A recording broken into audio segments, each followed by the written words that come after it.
This tutorial shows you how to pin the belly of the snake to the back of the snake. I'm showing you on the python pattern, but it will be the same process for the cobra or the classic snake head.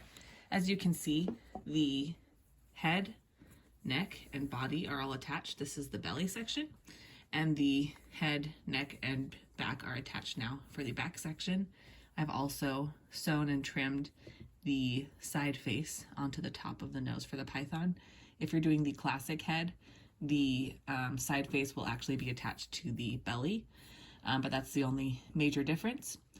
So what I recommend doing is matching up these seams. So the neck to head seam here,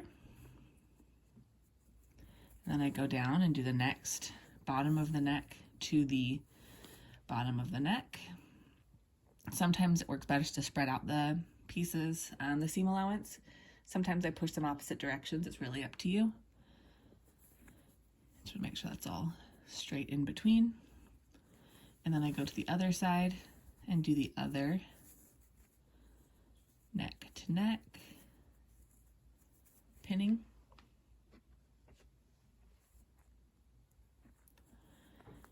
And then the base of the neck again. Pinning the head will be very similar to pinning the nose on that I showed in the earlier video. There will be the similar pattern markings available. It's hard to see on this black fabric, but this white line matches up with the bottom of the bump for the python head. So you'll pin that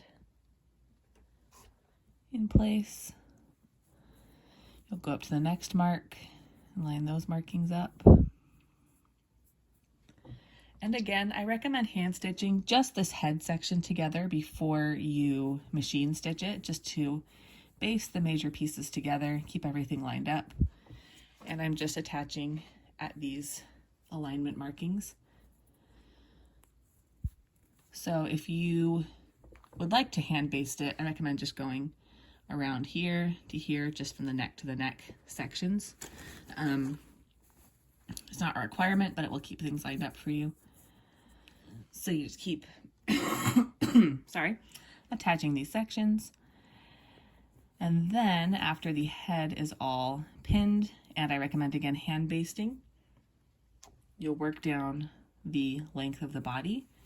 I'm going to mark 2 sections to leave open.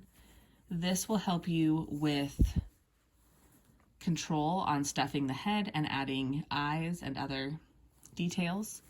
And then the other opening is going to be all the way back here toward the tail, which will help you with stuffing and turning as well.